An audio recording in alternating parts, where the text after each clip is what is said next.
टुनटुनी और उसकी 3 बेटियों के साथ रहती थी। टुनटुनी की बड़ी बेटी टूनी और रूही स्कूल पढ़ने जाया करती थी। एक दिन टुनटुनी अपनी छोटी बेटी गुड़िया को सुला रही थी। तब टूनी अपनी दादी के पास जाकर कहती है, दादी, ओ दादी, मम्मी गुड़िया को सुला रही है। आप मेरा और रूही का टिफिन दे दीजिए, हमें स्कूल जाने की देर हो रही है। क्या कहा तूने?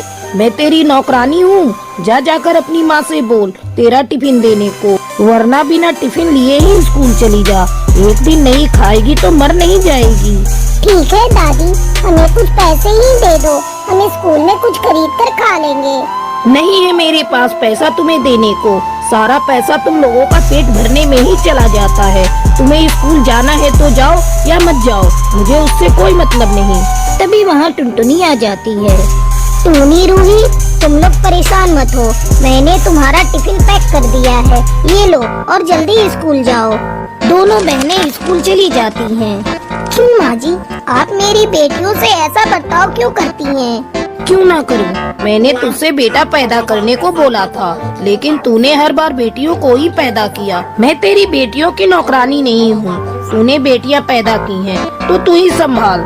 रोज का यही हाल था। जमुना कौवी बेटे के लिए अपनी बहू को खरी खोटी सुनाती ही रहती थी। इस तरह समय गुजरने लगता है और टुनटुनी एक बार फिर से माँ बनने वाली थी।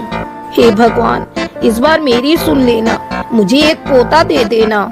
लेकिन भगवान को कुछ और ही मंजूर था। इस बार एक ही अंडे से 2 चिड़िया एक साथ बाहर आती हैं। हे भगवान, ये तूने क्या किया?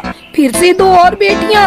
अब मैं चुप नहीं बैठ सकती। इस मनहूस को किसी तरह घर से निकालना होगा। मेरा बेटा इसकी 5-5 बेटियों का दहेज इकट्ठा करते करते बूढ़ा हो जाएगा और मैं बिना पोते का मुंह देखे ही इस दुनिया से चली जाऊंगी।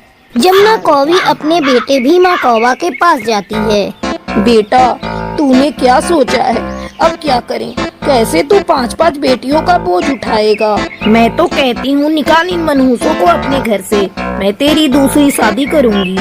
हाँ माँ, तू ठीक कह रही है, मैं भी यही सोच रहा हूँ। भीमा अपनी माँ के साथ टुनटुनी के पास जाता है। आप आ गए जी, मैं अभी आपके लिए पानी लेकर आती हूँ। नहीं, मुझे तेरे हाथ का पानी नहीं पीना। तू अभी के अभी अपनी बेटियों के साथ मेरे घर से निकल जा। इस घर में तुम लोगों के लिए कोई जगह नहीं। ये आप क्या कह रहे हैं जी? मत निकालिए हमें यहाँ से, हम कहाँ जाएंगे? हमारी छोटी बेटियाँ तो आज ही इस दुनिया में आई हैं, वो मर जाएंगी। तेरी इन आंसुओं का मेरे बेटे पर कोई असर पड़ने वाला नहीं। जात बिरादरी में तूने हमारी नाक कटा कर रख दी है। बहुत दिनों तक तुम माँ बेटियों को हमने पाल लिया, पर अब नहीं, तुझे इस घर से जाना ही होगा। इतना कहकर जमुना कौवी अपनी बहू टुनटुनी और उसकी 5 बेटियों को घर से बाहर निकाल देती है। मम्मी, चलो हम लोग किसी दूसरे जंगल में चलते हैं और वहीं पर रहेंगे। हाँ बेटा, तू ठीक कह रही है। टुनटुनी अपनी बेटियों को लेकर पास वाले जंगल में चली जाती है और वहाँ के मुखिया के खेत में काम करने लगती है। इस तरह टुनटुनी खुशी खुशी अपनी बेटियों के साथ रहने लगती है।